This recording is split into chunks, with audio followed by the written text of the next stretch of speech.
What's up, YouTube? Game Triple Eight here, and well, it's pretty special, I guess. I'm here with the dueling book video. I hope this thing works. I've tried out a couple of times and it should work, but well, if it hadn't worked, I wouldn't be posting this. Yeah. Um, First things first, you're probably noticing the build has changed a bit. I still think Striker Pendulum is the way to go with the deck. It just offers so many good things for the grind game, for like turn two stuff like that, and it's really great during duels. And it might be a bit it might be a little bit less for solo comboing, but the way the deck goes in a duel, it just grinds the opponent out, and that's actually what you want. So yeah, I'm gonna go over the deck profile a little bit faster than usual because it's on a dueling book video, so it's easier. I don't have to show all the cards. Though we will get there, of course. But yeah, for the deck profile itself, running two abductors, I just think the card's amazing. So yeah, three servant, three endymion. Both are targets for the mastery, so you can get a low scale or a high scale. I am playing desire, so three of each is just bonkers. They both have their own very great effects, and I just like it. I was thinking about Magister, but just too situational in general. So yeah, two Jackal Kings, two Cerberus, one Garuda, three Chronograph with the Time Gazer, and then still the same Magician lineup of Harmonizing Purple, Oath, and Dragon Pit. One Blue Boy, two Secrets, and Knowledge. I do feel this is the correct ratio. I'm not playing Crawley in the extra deck. I really don't like Crawley.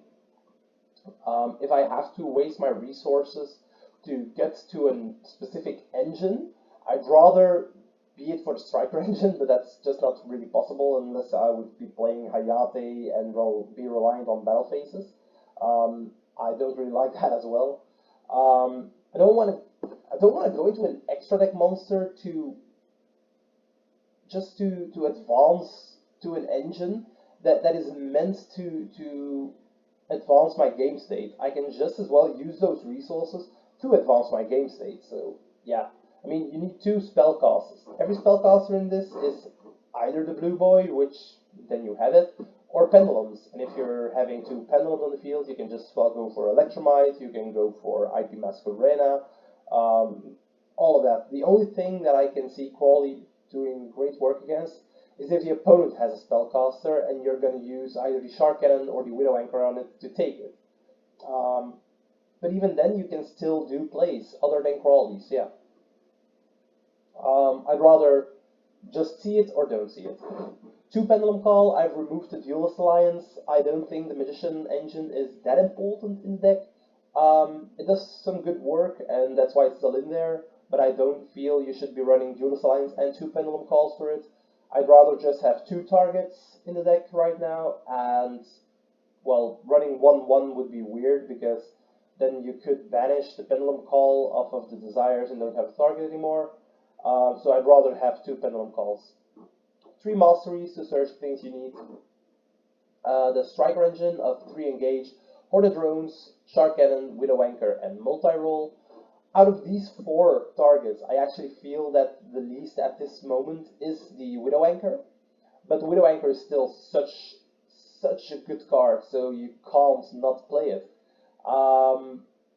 Obviously, the Shark Cannon is there because Salamangreats and Orcust are a thing. But it's also good when your opponent just uses hand traps, because if you have 3 spells in the graveyard, you can just use their hand traps to further your plays, so that's always a thing. And then for the draw engine, I've actually cut back on one pot of desires, which seems weird, but I'm playing so many one-offs that I don't want to banish, like the Striker engine and in the Spellbook engine, that I've switched around to the ratios of the desires and the allures, and it's actually been working out up till now. I'm not a fan of Into the Void. I really am not. I want to Surge at Garuda as the additional negate, something to special summon from my hand during their turn as well. You'll see why later on. But in general, yeah, I feel pretty strong about this draw engine. I'm liking it. But if there were more generic draw cards that I could easily play, I'd probably do it. Like stuff like Into the Void would be great, but I want a hand at the end phase. So yeah, and I'm not running 1 day of peace because I'm not giving my opponent resources. Yeah. Side deck has pretty much not changed, so pretty fast to go over it. Bankruptops and Eccentric have the same reasoning behind it. They can either pop spells or monsters or traps, but one can be special summoned on its own, is a level 7, and can still attack, so it's really good against things like IP Masquerada from the opponent. While the Eccentric can be searched by the Abductor, so it's a really good thing. It has synergy with Servant as well, so yeah. 3 system downs for Orcus, maybe Cyber Dragons. 2 Cosmic Cyclone cards, just bunkers on its own. Jamming Waves and Afterburners for additional engaged targets, going second against back row. 3 Evenly Matched, the card is a must right now. The card is just bunkers and wins games on its own. And then 3 Judgment for going first. Reasoning behind this is you can just negate anything with it, and people don't expect the Solemn Judgment. They try to pick off your negates one by one, and you'll see them disappear. And towards the end, they want to make it power play, and you wouldn't be able to negate it anymore. But then you have the Judgment, so yeah, it's basically for that. Also, it can negate Dark Rule no more, which makes it a one-on-one. Will they see the Dark Rule no more? Will you see the Solemn Judgment? Stuff like that. It's like running Call by the Grave to stop a specific set of hand traps. So yeah. For the extra deck, still running the Allies package. I can only make 1 Synchro basically during the entire match because I only play 1 Harmonizing, and I'm just gonna go for the Meteor Burst. So the Allies package is definitely in here. Meteor Burst, Absolute, and Vortex. I just love these 3. They're really good. So nothing to say about that. I'm playing Dingirsu because of Shark Cannon and Widow Anchor. If you can steal a Galatea or a Long Girsu from the opponent, just go into Dingirsu of your own, send something away, and by then you still have a material under it, so you can still protect your stuff. It sometimes happens that you have a Master Cerberus in tandem with the Shark Cannon and the Widow Anchor. If the opponent does happen to have a level 8, you can just regular overlay for the Dingirsu, which is also a thing that could happen. It's a generic rank 8, so why not? Then Dweller, the single most important rank 4 of the game. If you cannot run Dweller, you have a problem in the Orcus matchup, and then you'll have to change up your builds just to focus on that matchup, and I don't like that, so Dweller is definitely in here. For the links, pretty standard: Electromite, Masquerena, Nightmare Phoenix, and Nightmare Unicorn.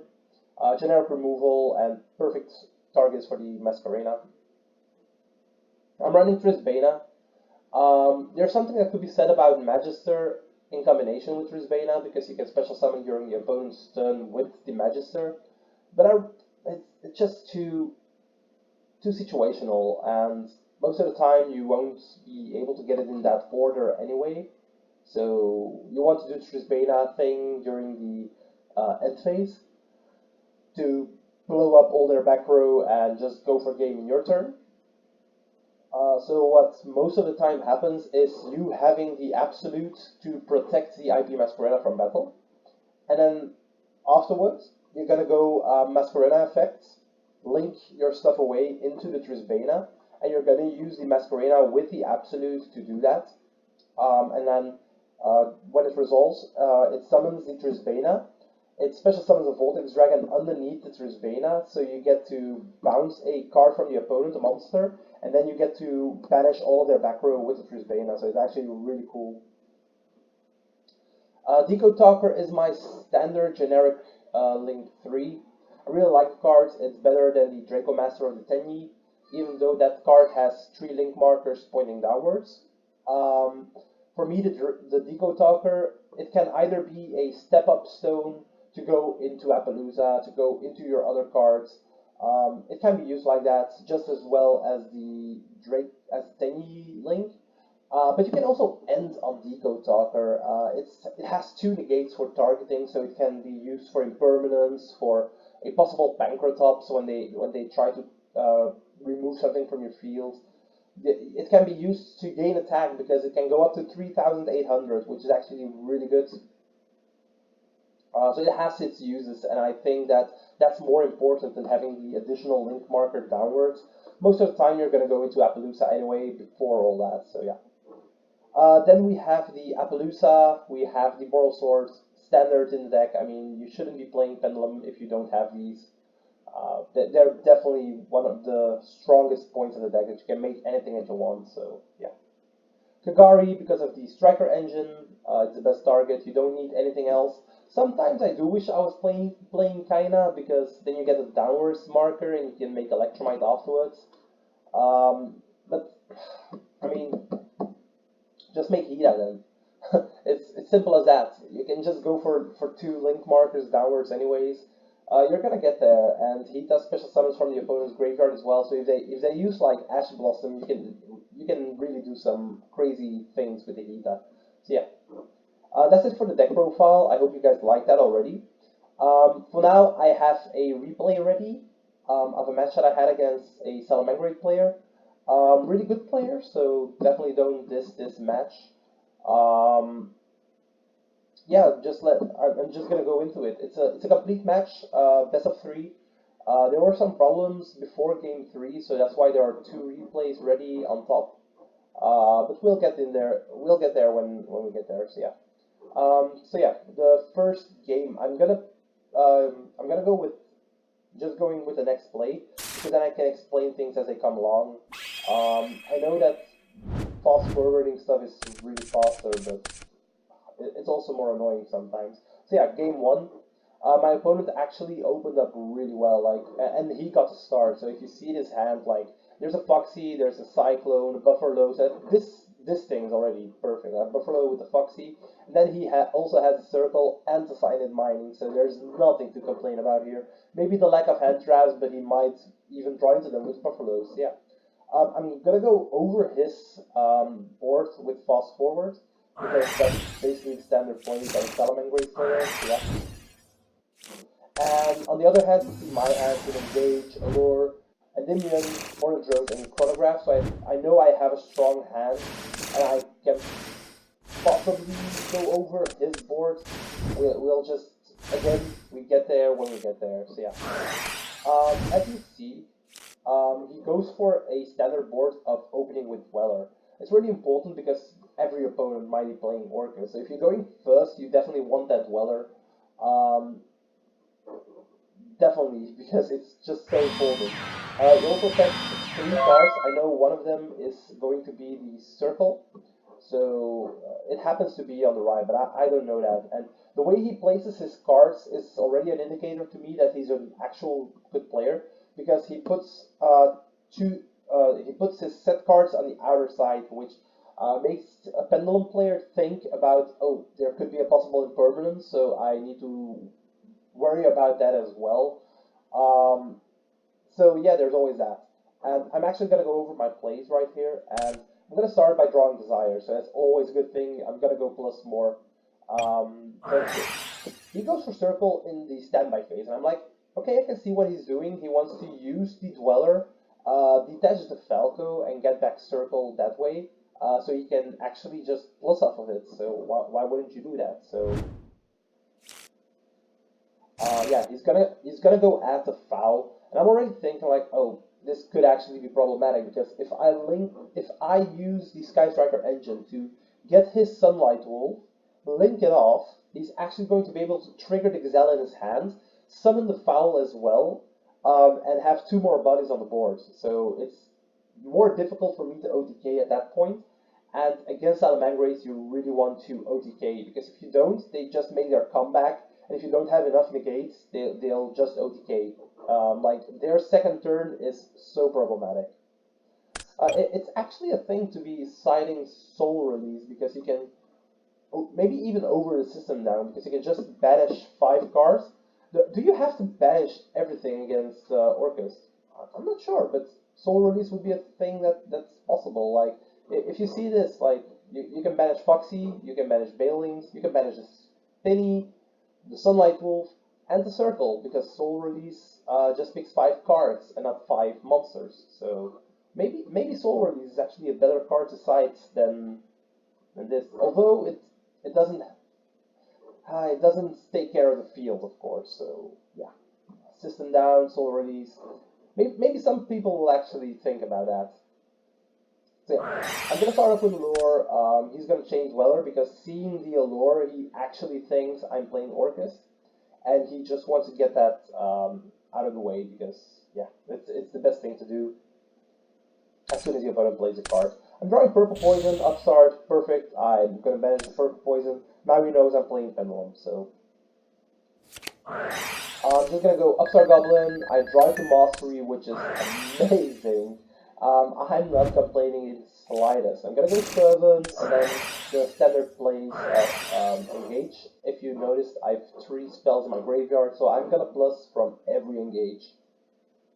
I'm gonna go add the Widow Anchor. I already have the drones. And as you see, I draw an extra card. It's another Servant. I'm gonna go Hoarded Drones, and I'll change the Widow Anchor. What's weird to me is going to change his Cosmic Cyclone right here. Instead of waiting for the effect of the Servant, but that might actually be his only misplay. He probably doesn't think I have the second Servant because I went with all my spells first, and well, right, I just top decked my Servant at the very least, so yeah. I'm gonna steal this Wolf, shutting down a possible Roar.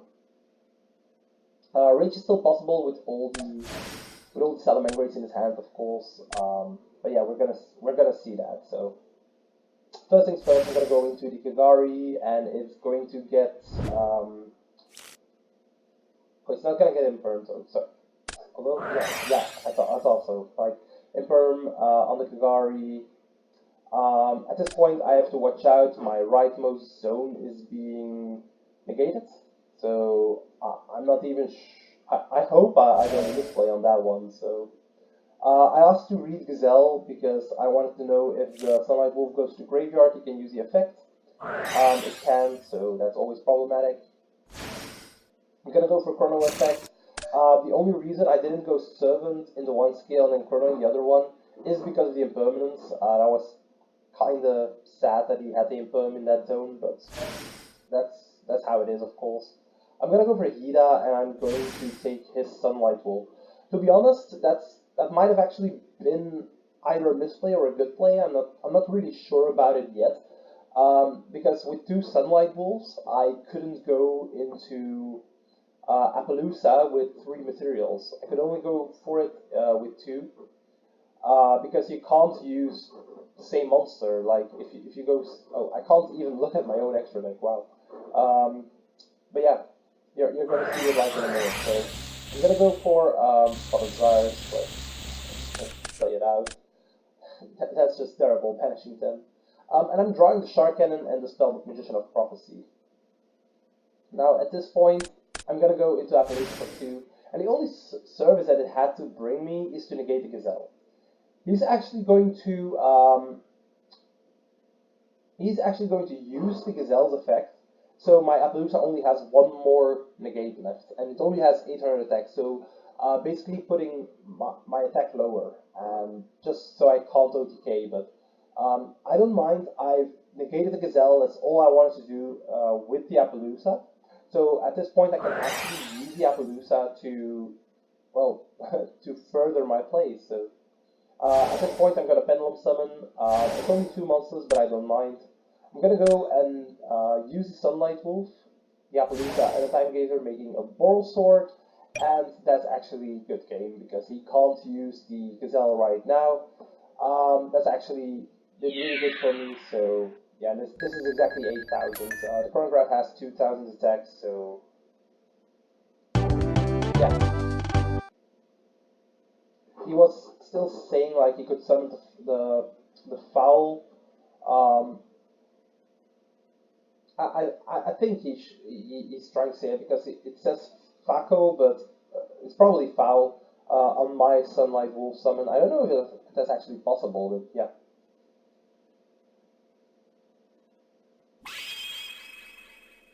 Alright, so this is the second game, and as you can see, like, this is just crazy. He opens the Sanctum, and he doesn't have the side, but he's got a Buffalo, and he's got to draw into the side, so it's actually good for me, and bad at the same time. But he's gonna have the side, and that's a problem on its own. So my hand's actually looking kind of bad because I opened two masteries. So yeah. Let's see how it plays out. So, spoiler alert, because there is this replay on the top that I haven't opened yet. So you're all going to see that we're gonna go into game three. So yeah, the site actually makes sure I can't go into the winning phase. But let's review here. So he has two sets and he has a rage. The wolf. I know he has a rage at the very least. So I'm gonna try and hit the rage. So I Cosmic Cyclone. I actually hit the rage. But he's gonna use the rage to pop the sides, and that's actually some next level shit going down.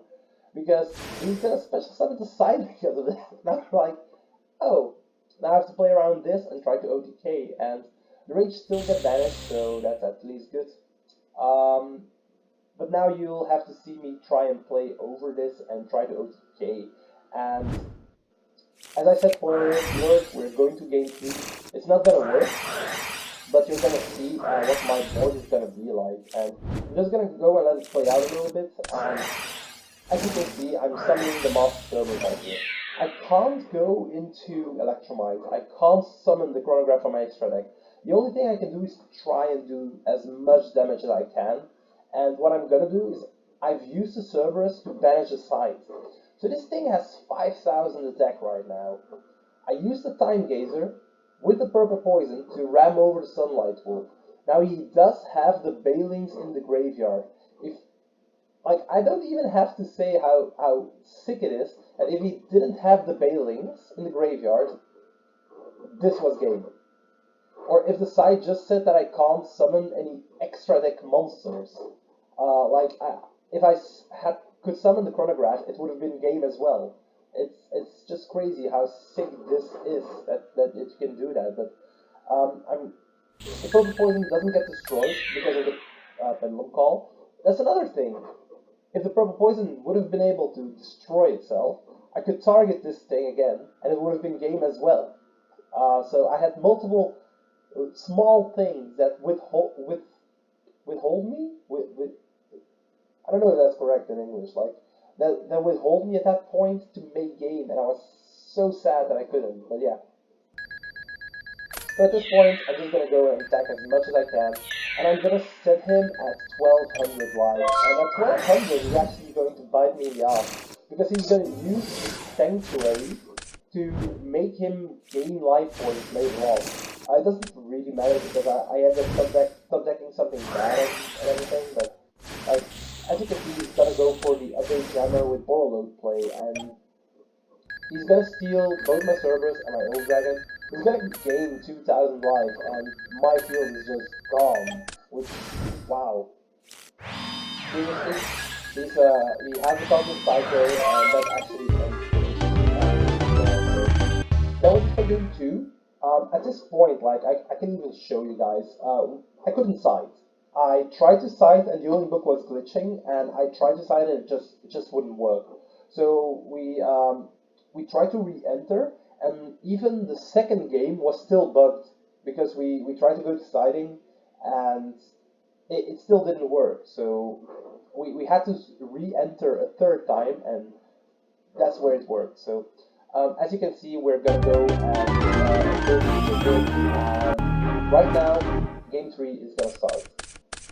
My opening hand is Pendulum Call, Abductor, Cerberus, Shark Cannon, and Allure, and my opponent has an Ash Blossom.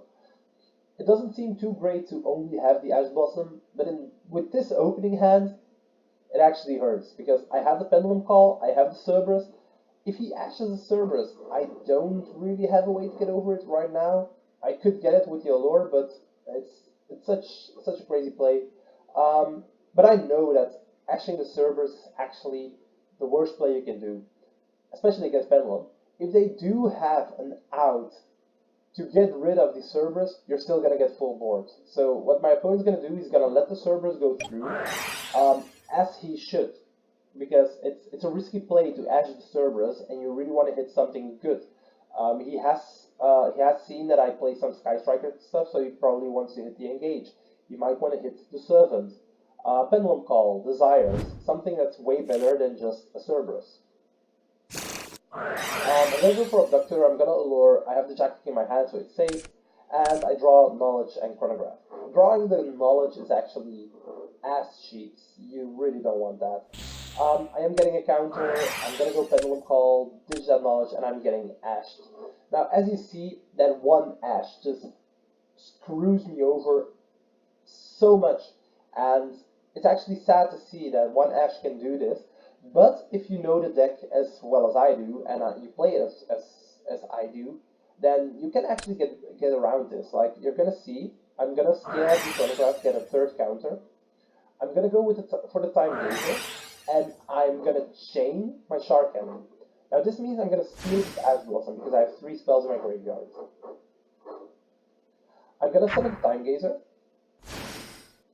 and right here, I'm gonna go for a Hita, because Hita is a lane 2 that uses at least 1 fire monster, so that's really good. And I'm actually going to be able to steal Ash a second time as soon as I see fit. Now, with the Abductor, I've added the Endymion. It doesn't really matter which scale 8 that I added, just a high scale. I wanted it in my extra deck for a possible next turn, so yeah. I'm going to Pendulum, and I'm going to Pendulum just to Chronograph, Time Gazer, and I'm going to go for Electromite in that zone. Now, Electromite, really awesome. The thing that I wanted to do was get the Garuda into my hand, and then just have it with the Abductor, hopefully drawing a spell, or the opponent that's going to use a spell card, so my Abductor goes to 3, then I have the Garuda for a bounce play. Like, when they normal summon, I bounce their monster, and a lot of the times it's actually GG against a Salamangreat player, because their normal summon is what they use to go into Bailing, so it's really important. And then I want to go for Appaloosa with the 2 monsters that I have. But the thing that happens is I'm going to add the Garuda, and I'm going to draw Engage. Now, if you've seen, I have enough spells. The only thing I need to do is get rid of the monsters on my field. So I'm going to use the Hita, I'm going to summon Ash Blossom for the 2nd time. Thank you. That's actually a +2, I think. No, a +1, because I use Shark Cannon for the Ash Blossom for a 1-for-1, and then this is the +1 right here. 1 Ash Blossom, you made me neck, I'll make you neck, so yeah. Right here, I'm gonna go for Appaloosa for 3 materials. It's actually a really good thing. It's really needed to have it with as many as you can. And then I'm gonna go with Engage. I'm gonna go get the drones, and I'm going to draw into Solemn Judgment. Now, in retrospect, I probably shouldn't have searched for the drones, because if I summon Kagari and get back Engage, I can't link the Kagari away anyway, so I can't resolve Engage. So the thing I'm going to do, and you're going to see that, is I'm going to go Hornet Rose, Kagari, and I'm going to add back the Shark Cannon. Now, I could have just added the Widow Anchor and be done with it, and just have Appaloosa, a Widow Anchor face down, and Solemn Judgment, and that's really good with the Garuda. Now, the downside with that is I have a monster less, and I don't have anything to banish cards from his graveyard.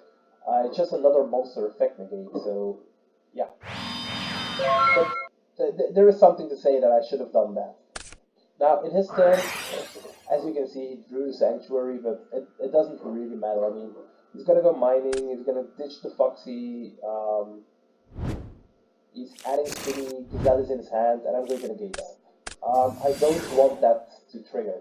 Now, he summons the Buffalo, and I'm going to trigger the Garuda. Now, the thing with Buffalo is that if he leaves the field, and it can actually still trigger, and I didn't know that. So now I'm going to trigger, and I'm going to bounce back the Buffalo, and I'm like, okay, what can you do?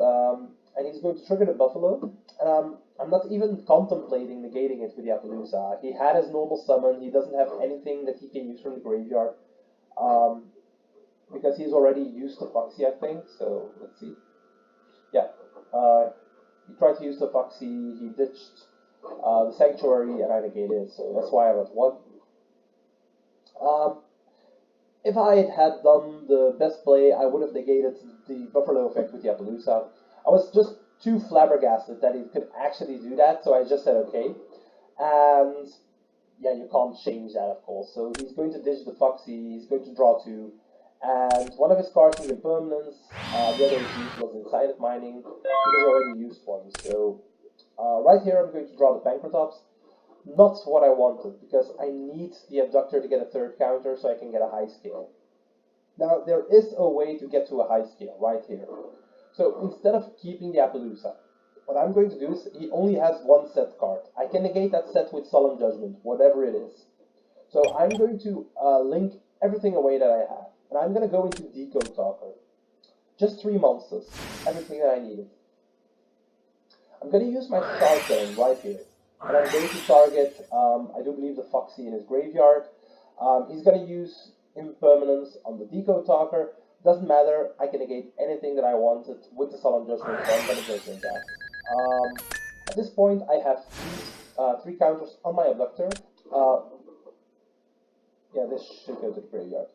So I can just use the Abductor's effect. I'm going to go and add another Endymion. I'm going to scale it up, and I'm going to Pendulum. Now, on this Pendulum summon, I did count that I didn't go to 5 because I didn't know if he had Nibiru in his hand. It is a thing that people are citing as Pendulum, I don't know why, but we have definitely to negate that, and Appaloosa. So I'm just going to Pendulum summon 2, so my number of summons for this turn is 4. The Decode Talker, the Foxy, the Pancra, and the Endymion, and this is enough for game. So yeah, I won 2-1, even though I lost the die roll, well, the rock, paper, scissors in this case. And I do hope you see how I play. This was the first dueling book replay that I posted. Hope you guys liked it, and yeah, that is it. I'm gonna definitely try and upload a couple of more if you guys like this. It's easier to show you guys how to play in a duel than me doing solo things, because it's definitely different. So when I'm playing solo, I have to think of the plays while I'm entertaining you guys, and I'm actually making misplays like left and right. I'm summoning a Time Gazer when I have the Abductor in the scale, so it's impossible. I'm summoning Magister twice in a turn, which like crazy. I make mistakes that way, and this way I can just reflect on the duels afterwards. So yeah, I hope you guys liked it, and I'm seeing you guys in the next video. Ciao!